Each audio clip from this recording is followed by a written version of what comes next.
Addressing journalists at Parliament led by Opposition Chief Whip John Baptist Nambeshe and his cabinet, they say it is an abuse of human rights, disrespect and degrading to grab MPs like chicken thieves publicly by security. So even when they have rushed because of that demonstration, it is because of that pressure that we are mounting that they are rushing them today to courts of judicature. We are not going to relent. We are not going to throw our hands into the air and look or no even allowed to be arm twisted to go back to the house until their constitutional rights are observed to the dot. Because besides that, even after court, they may be taken to unknown places. Because the law has not been followed. There is a clear procedure on how to rearrest an individual, be it a member of parliament. You don't just wake up and grab people while they exit from prison.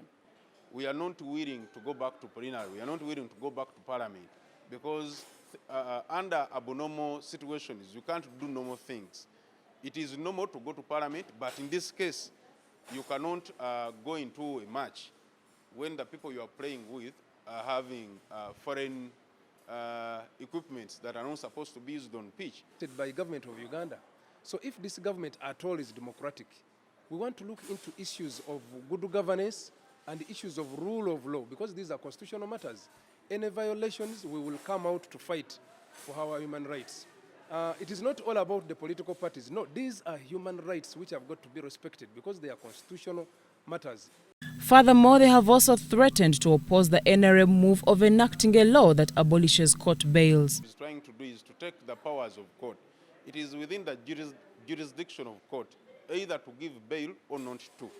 And in this case, since they are trying to fold the law. So we will defend the current constitutional provision that entitle anybody accused of an offense to ensure that they apply for bail. And we will therefore not be party to any moves that are intended to remove bail from our law books. We also want to inform President Museveni and the NRM that the current provisions on bail are sufficient enough to cater for the concerns of Mr. Museveni.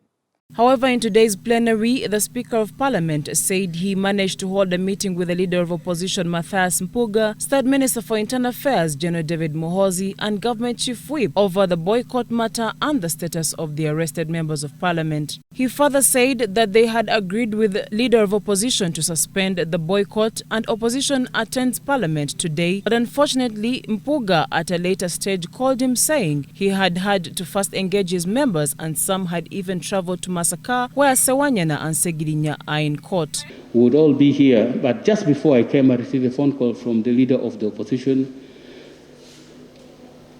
indicating that he was not able to talk to his members, so he's bound by respecting the views of the members who had not consulted, and they took a decision that they were not yet satisfied, so they will not be coming to the House. I say I respected that.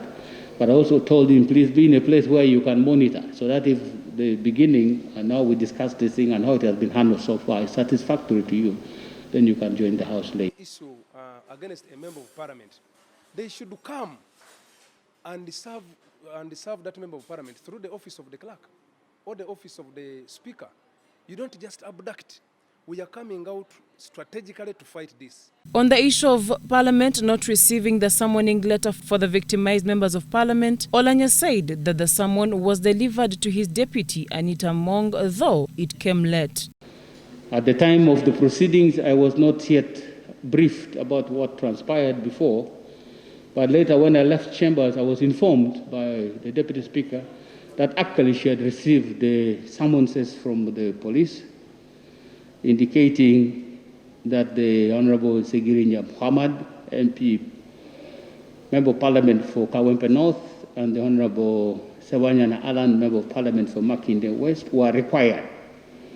The details are here, signed by one Paulo Kato. Meanwhile, also the State Minister for Internal Affairs, David Muhoozi, has rested the fears of opposition that the arrested MPs were detained in unknown places and denied access to both their lawyers and doctors. To allow him to be accessed by his doctors have been put in place. We shall exert our energies to ensure that all people, irrespective of their station in life, get just and equal treatment before the law through a speedy and fair trial process. Addressing Parliament this afternoon, Muhoozi confirmed that the two MPs were transferred to Masaka Criminal Court and police were in touch with their lawyers and doctors. Francis Lubega, Godfrey Chiinji, BTM News Today.